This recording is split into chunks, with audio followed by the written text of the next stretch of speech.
Yet another way to affect the appearance of your text in a publication is to adjust the character spacing. Now, unlike line spacing, where you're increasing or decreasing the space between each line of text, character spacing is where you go to change the space in between actual characters in words and sentences.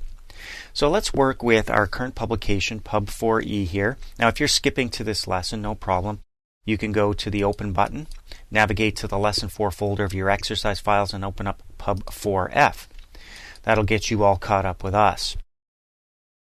Now we're going to go to the second page, and let's focus on page 2 down here in the bottom right corner. So I'm just going to click down here in this text box where the address appears, and I'm going to zoom in using my plus button here to zoom in to about 150%. So you can see in this area that the text is quite small. It's not filling the box nicely. I've got the title or name of my organization at the top. There's the address and phone numbers down below. So if I wanted to, I could increase the font. That would help. But if I increase the character spacing as well, I'm going to be able to stretch it out a little further across or narrow it down if I wanted to. In this case, we do want to stretch it out. So the first thing we're going to do is just highlight the text. I'm going to click and drag from the top to the bottom. And now we'll go up to the Format menu and click Character Spacing. This opens up a dialog box. I'm just going to move this out of the way so we can see our text highlighted back here, because we do have an Apply button. So anything that we select here from this dialog box can be applied so we can see the effects before okaying that. So right at the top we've got scaling, where we can shrink or stretch the selected text. So we have selected text. It's already highlighted down here. It's currently at 100%, so that's the actual spacing that's used. If we want to increase that, we can bump it up using the up arrow. So let's go up to 130. You can see a sample down below. And when we click Apply, you can see how it's stretched out over here inside my text box. So let's bump it up a little further to 150. Click Apply. There we go. That looks a little bit better.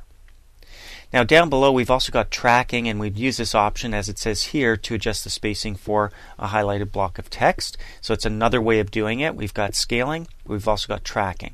So you can see from the drop down we've got normal, tight, very tight, tight, loose, very loose. And when we click on one of these, for example, very loose, you can see that it's doing the scaling for me to 125%.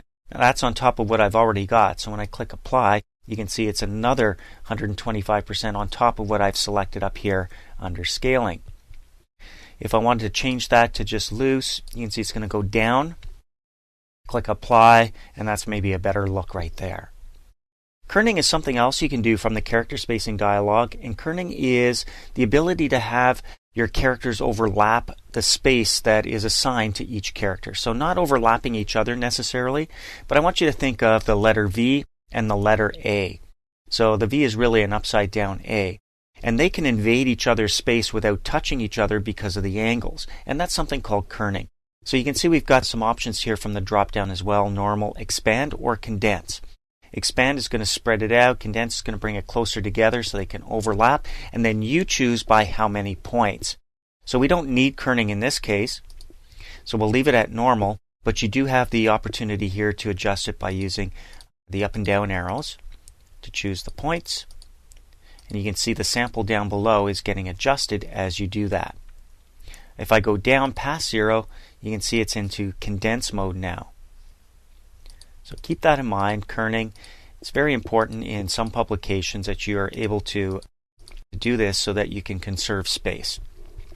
Now there's also something called automatic pair kerning. So this is just kerning that automatically happens once a certain font size is reached. And you can see down here the default is kerning will start automatically when we hit 14 points or higher in our fonts.